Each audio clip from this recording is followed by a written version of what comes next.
Behind the Greenbird pub, there was a big car park. It was a busy pub, and every night there were lots of cars there. Tonight, there was a woman in the car park, too. She stood in the dark behind a tree, watching and waiting. Her name was Rosa, and she was 20 years old. She worked in a hotel 6 days a week, but not on Mondays. On Mondays, Rosa did something different, and today was Monday. It was cold. Rosa pushed her hands into the pockets of her coat. It was a night for trousers, but Rosa wore a short skirt and nothing on her legs. That was important. After a time, a woman came out of the pub and walked across the car park to a blue Ford car. The woman was about 50 years old, and she walked slowly.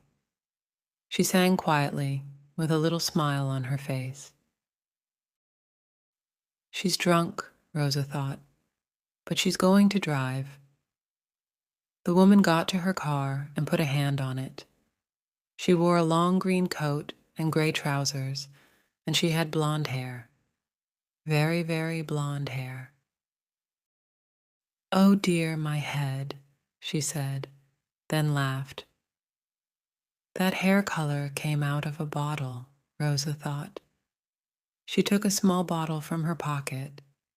There was some red liquid in it, and she put some of the liquid on her leg. Then she ran quickly round the car park to the blue Ford. The woman opened the car door and half fell into the driving seat. She laughed. "Oh, Dorothy Burns," she sang, "you're drunk again." Rosa was now behind her car, crouching on the ground. When the car began to move back, she jumped to her feet and hit the car with her hand. Bang! The car stopped suddenly, and Rosa fell down on the ground behind the car. She put her hand on the red liquid on her leg and quickly put some of it on the back of the car. Dorothy Burns got out of her car and walked round to the back. When she saw Rosa on the ground, her face went white. "Oh," she cried. What happened?" "My leg," Rosa said. "Oh, my leg," she began to cry. But what happened?" said Dorothy Burns. Then she saw the red liquid on Rosa's leg. "Oh, there's blood on your leg." "Yes, because your car hit me, that's why," Rosa said. She stopped crying and began to look angry. I didn't see you behind me," Dorothy Burns said. "You didn't see me because you didn't look," Rosa said angrily. She stared at the woman. "You're drunk!" Dorothy Burns was suddenly very afraid. I... Yes, you smell of whiskey. I can smell it from here," Rosa said. "I'm going to call the police, now." "Oh no, please," Dorothy Burns said. "I'm very, very sorry, but not the police, please. Listen, I can help you. I can drive you home and—" "I'm not getting in that car with you," Rosa said. "You're drunk." "No," Dorothy Burns said. "Just one small whiskey, that's all." "Oh, yes? Tell that to the police." Rosa stood up, holding her leg. "What's the number of your car?" "No, please," Dorothy Burns said. "Not the police. Listen, I want to help you. Take a taxi to the hospital. I can give you the money for it. Go to the accident." "How much money?" said Rosa. Um, 20 pounds, Dorothy Burns said. 50, Rosa said. "Well, how about 30, said Dorothy Burns. 50. But I haven't got a lot of money with me. 50. I'm calling the police now. Rosa took a mobile phone out of her coat pocket. Okay, said Dorothy Burns. She got her handbag from the car, took out 50 pounds, and gave the money to Rosa. "Here you are," she said. Rosa took the money and walked away. She went down the street to her car, a small white Fiat, 10 years old. She sat in the car and waited for the woman to drive away. Then Rosa drove home. On the next 3 Monday evenings, Rosa went to 3 different pubs. She waited for a drunk or nearly drunk driver to come out. Sometimes she waited 2 hours or more. Then she took out her little bottle of red liquid, and minutes later, there was an accident. The drivers never wanted Rosa to call the police. They were always ready to give her money. Sometimes it was 50 pounds, sometimes 100.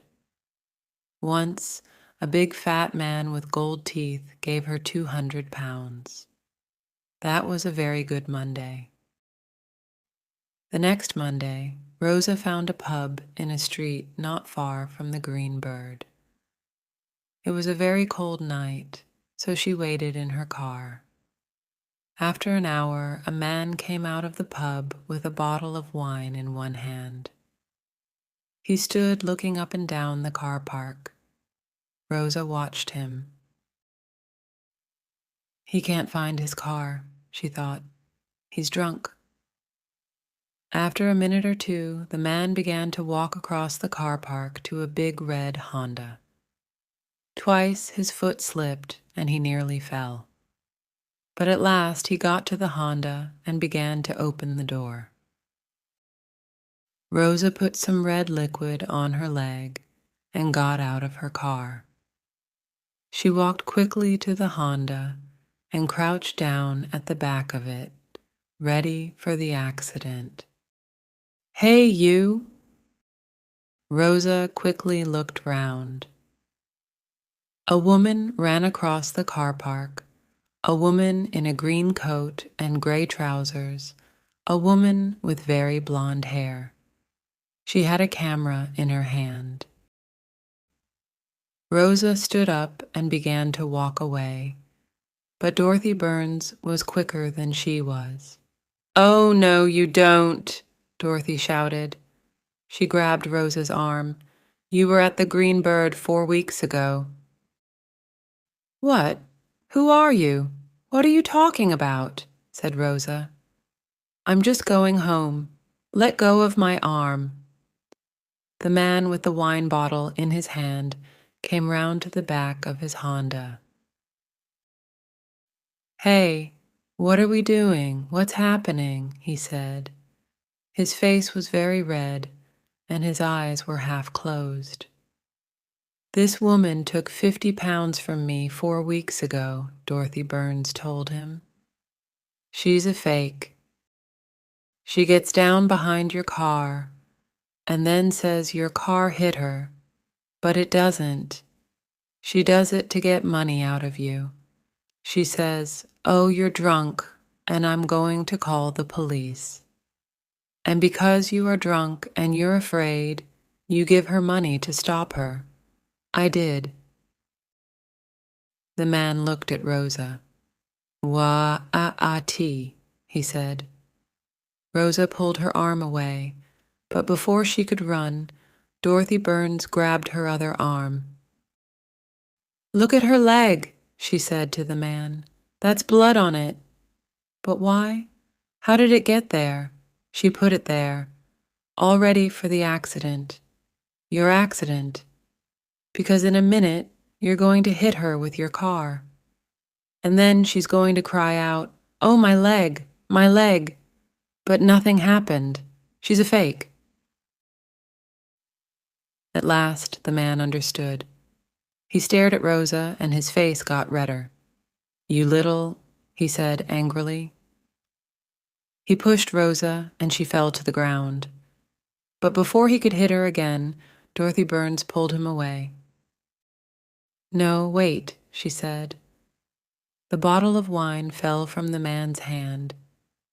It hit the ground next to Rosa and broke. Wine went over her face and her coat. "My wine," the man cried. He looked angrily at the two women, then began to walk back to the pub. "Gotta get some more wine," he said, "for my wife." Rosa stood up slowly and then began to walk away. "Wait," said Dorothy Burns. Rosa laughed. "Why, I don't want to talk to you." "Oh, I think you do," Dorothy Burns said. "You see, I took some photos of you when you were behind that man's car, waiting. Interesting photos, they are."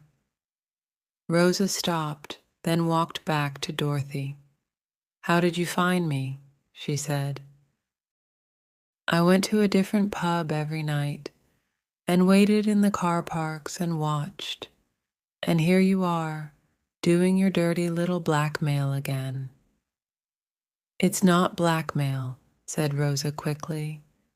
"He was drunk, and you were drunk too that other night." "But my car didn't hit you," said Dorothy.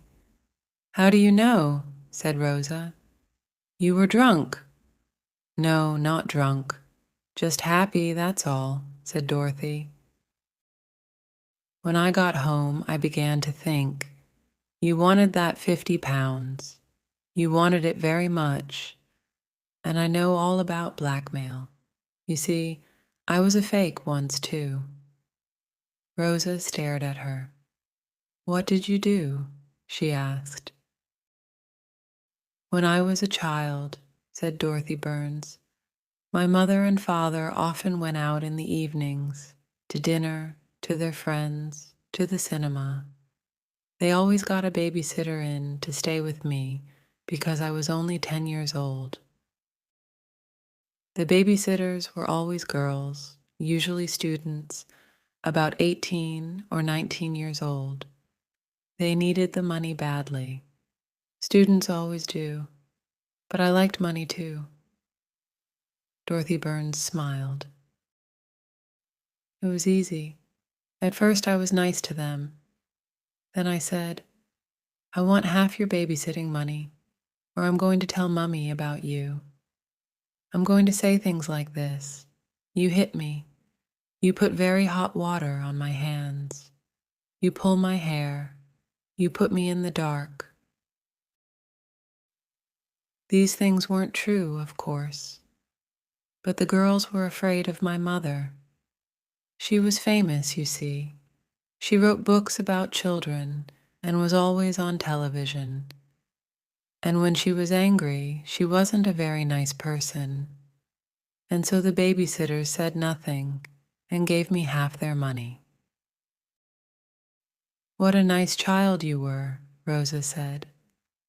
"No, I wasn't nice," said Dorothy. "But some people get nicer when they get older. I don't do blackmail now, but I know a blackmailer when I see one." She smiled at Rosa, and Rosa stared back at her. "What do you want?" she said. Dorothy Burns put out her hand. "I want my 50 pounds back, of course." 3 minutes later, Rosa drove her little Fiat out of the pub car park. She was very angry. Because she was angry, she drove very fast. 2 kilometers from the pub, Rosa's car went off the road and hit a wall. She didn't die, but she broke one arm, one leg, and hit her head badly on the car. She couldn't move, she couldn't get out of the car, she couldn't get her mobile phone. 2 policemen found her in her car an hour later and called an ambulance. Rosa's face was white, and she couldn't speak. The policemen were not friendly. "I can smell wine on her," the first policeman said. "Another drunk driver," the second policeman said. "Why do people drink and drive?